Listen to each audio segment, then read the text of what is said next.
Are you wondering how you can use brand journalism to tell your story? In this video, we're going to cover the basics of implementing an effective, do-it-yourself video brand journalism strategy. You'll learn everything you need to know to get started. You'll learn why you should do it and how you should do it, and all on a shoestring budget. Make sure to stick around until the end because we're going to share an amazing practical tip you can use today to start using your cell phone to get amazing brand journalism videos that might just earn you a promotion at work like it did me. Anyway, this little tip transformed my work in a big way, and it helped usher in a video storytelling era for the St. Louis Cardinals that literally reinvented their approach to communications. So stick around until the end as we explore brand journalism to tell your story. Hello, I'm Ron Waterman. Welcome to StorySMART, the video series devoted to helping you learn do-it-yourself brand storytelling and brand community building to grow your profits and build your brand. This video will teach you all that you need to know to get started with brand journalism from someone who has made it a hallmark of his communications career. Before I started StorySMART, I was responsible for modernizing the St. Louis Cardinals communication by leading the team's investment in brand journalism. That's right, today the Cardinals are now industry leaders in direct storytelling thanks to big investments in brand journalism, digital storytelling, fan engagement, and social media. If a baseball team can do it, so can you. So let's jump right to it. Brand journalism is the single most important direct storytelling technique that every brand should master and use. So, what is brand journalism? Brand journalism is telling your story as a journalist. It's sharing your news as news. The only difference between brand journalism and journalism is who is telling the story. It's the brand reporting on the brand from the unique perspective that only the brand has. Why should you be using brand journalism? Well, this is simple. Your audience expects you to report on you. Yep, that's right.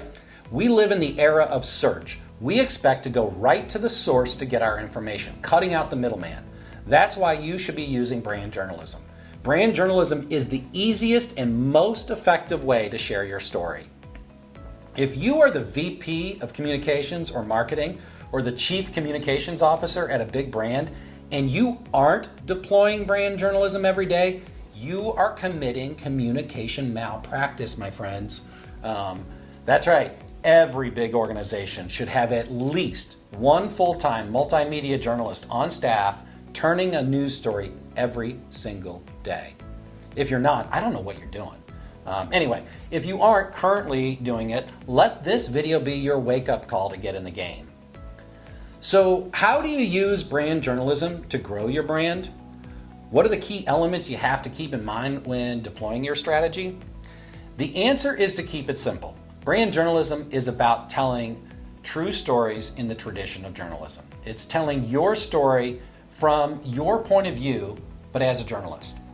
It's honest, objective storytelling, but from a point of view, a brand perspective. It isn't marketing, and it isn't fake news. I hate that term. Anyway, all journalism comes from a point of view. Anything, I mean anything, produced by a human being has a perspective, a point of view.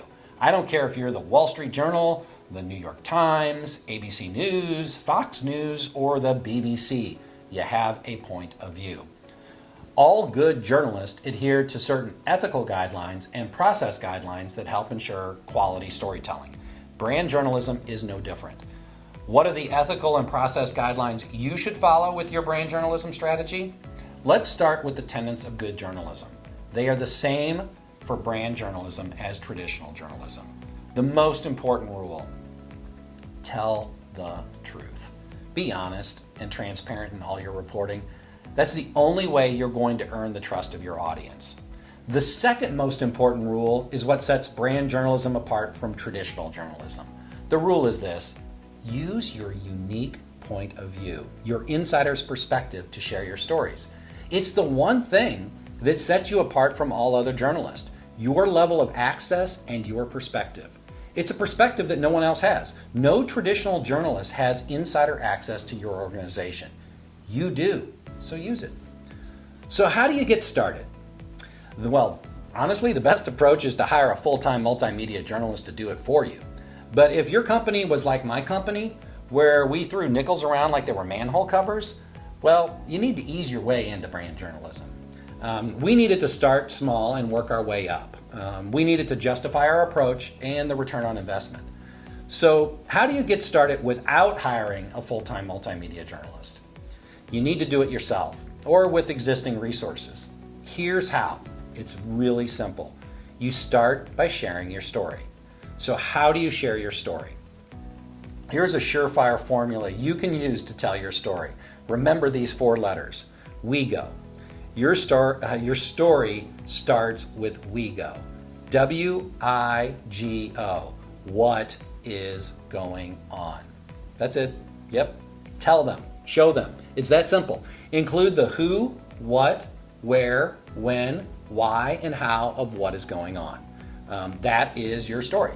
And share that from your insider's perspective, and you're off to the races, my friends. What are the other process rules? A good question. Remember to be objective in your storytelling. Name your sources. Be transparent. Build trust.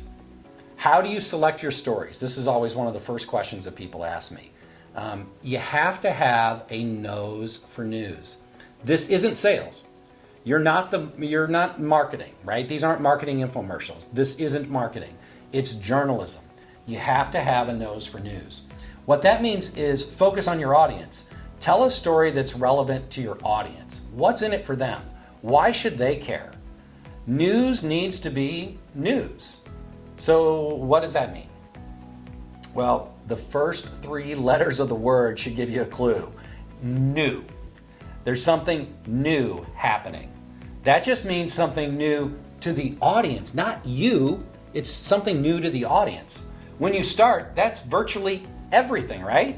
You haven't shared anything, so it's all new. Start with that premise. Don't let that be a hindrance to getting started. Smart storytelling includes making sure that your audience cares about the topic.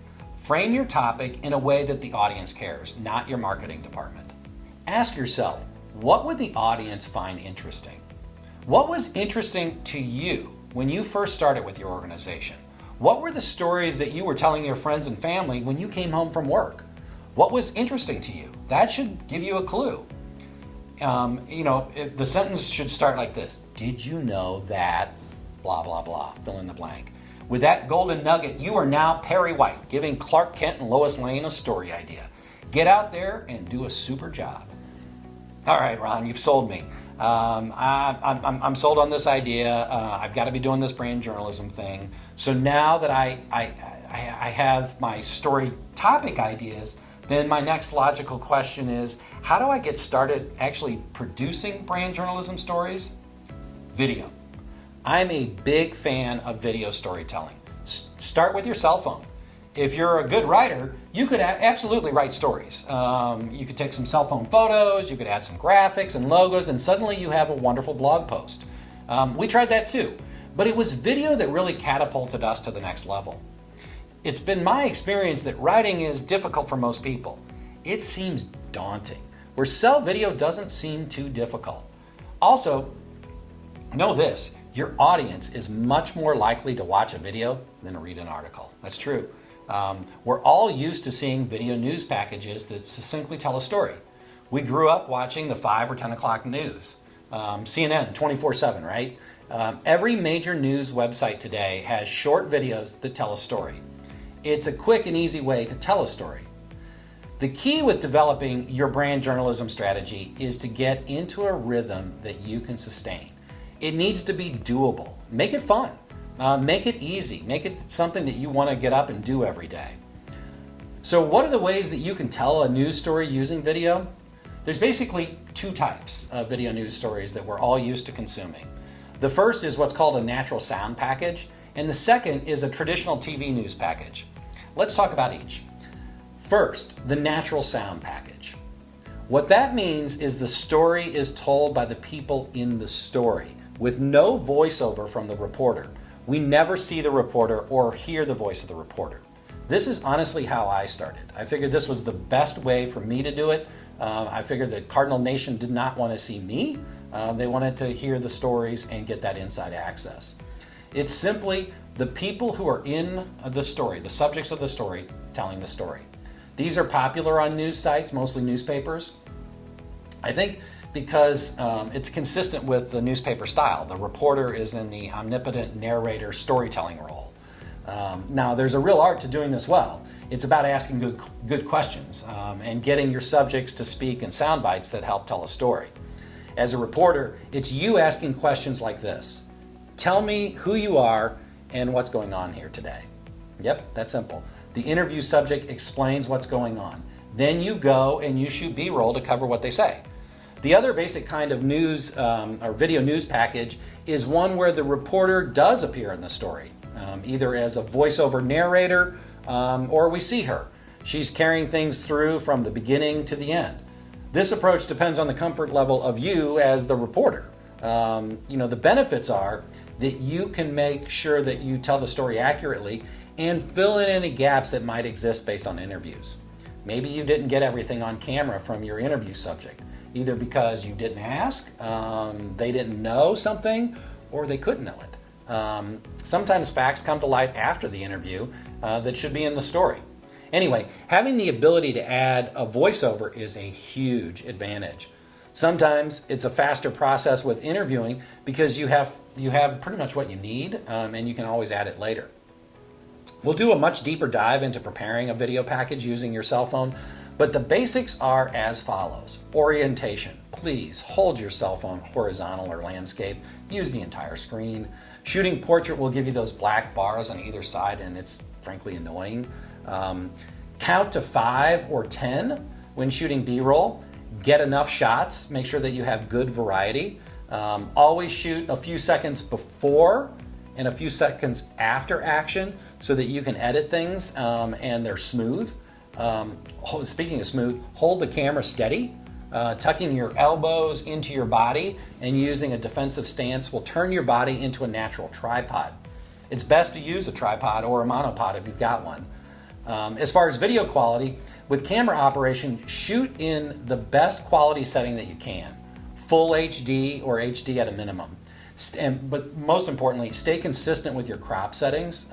For instance, 16:9 is wide, 4:3 is regular, 1:1 is square. Don't mix it up. Be consistent throughout the video. Lighting. Make sure the room is bright enough. The sun should be on your shoulder as the photographer, lighting your subject if you're outside. Audio. Oh my gosh, audio is so important. Getting good audio is extremely, extremely important.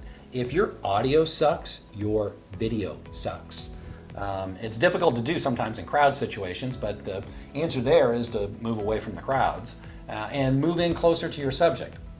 If they're a soft talker, ask them to speak up. And it's worth buying a cell phone microphone, either a boom mic or a lavalier. There's a lot out there on the market, and maybe at some point we'll review those. Framing your interview. Make sure that the subject looks nice. Use the rule of thirds. Pick a nice background, but not one that's too distracting. Make sure you have enough space above the person's head. I've made this mistake before. I've made it, I think, on some of these videos. 10% is a general rule of thumb. You want to make sure that there's enough above them. Avoid moving when shooting, and avoid zooming, because a lot of times the digital zoom on a cell phone just doesn't look good. If you want to get in closer, literally get in closer. Move yourself in closer to the subject. The basic questions to ask are along these lines. Could you tell me where we are and what's going on? Who is here and why are they here? Please describe what's happening or about to happen. It's that simple. Then you go and you shoot B-roll of what they describe. You cover what they say with the B-roll so it isn't just a talking head. You keep it short and sweet.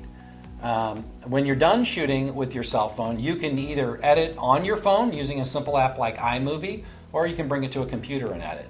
All right, now we're to the end. Here is the best tip I can offer you to get started today.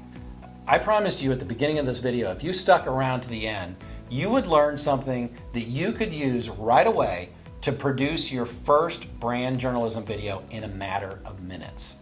Okay, are you ready? Drum roll, please. Download the Videolicious app. It's this amazing, simple, free app that allows you to shoot and produce videos quickly and easily, all within the app. I've used it in combination with iMovie for years. What's so wonderful about the app is that you can talk, or you can use a video clip you shot of someone else talking, or even yourself, like your interview. And while they're saying things, you can pull B-roll from your camera roll and place it over the video using images and video from the camera roll. I mean, it's that simple. And while they're doing it, so you're basically editing as you go. It's absolutely seamless. There's a free version, and you can pay for an upgrade. Videolicious is honestly how I started with brand journalism at the St. Louis Cardinals. I paid for their upgraded version to allow me to use my logo, and I was off to the races, folks. It was a complete game changer for me and my organization. It gave birth to a new era in Cardinals communications, as I did so many videos using my phone before graduating to, well, before my boss would allow me to hire an MMJ who knew what they were doing. I actually think it played a role in the creation of the Cardinals communications department, as instead of doing a written report for my year-end report, I actually did a video that I emailed to our team president and our general manager. I used brand journalism with my approach. Instead of writing a memo, I did a news story about what we had accomplished as a department over that year. It was 2013. So from the start of the year to sadly losing the World Series to the Boston Red Sox again. I know, anyway, I did that video using Videolicious. It was so easy. A few weeks later, my boss told me he wanted to move forward with my plan that I had proposed to create the Cardinals Communications Department. While my initial proposal was sent 8 months prior, I actually think the video helped illustrate my point that we needed to modernize our approach to communications using video storytelling like brand journalism. Yep, I was promoted to VP and given the green light to develop a new department that would end up becoming an industry leader in brand journalism and brand engagement. What followed over the next few years was an aggressive expansion into direct storytelling built on a foundation of video brand journalism that resulted in our department growing much, much larger. With the hiring of, multimedia journalists who knew what they were doing and others, we ended up producing a television show called Cardinals Insider with Ozzie Smith that was distributed on 18 over-the-air television stations in 8 states. And it all started with simple cell phone videos. That's right, it did. My friends, you can get in the game with video storytelling by starting with brand journalism. You have a perspective on your brand that no one else has. Your customers, honestly, your customers expect you to be sharing your story with them. We live in the era of search. Your customers crave information. They want to cut out the middleman and go directly to the source. You are that source. Actually, using the journalism vernacular, you're the source and the reporter. How about that? Anyway, you owe it to your customers to share your news directly with them. You can do it, and I'm here to help you. In future videos, I'll be sharing more practical tips about how you can share your story using video and how you can build your brand community through brand storytelling and brand engagement. Let me know what you think of it. Was this tutorial helpful? What would be most helpful to you right now? Tell me. Let me know what you want to see more of. Like, comment, and subscribe. And until next time, stay story smart.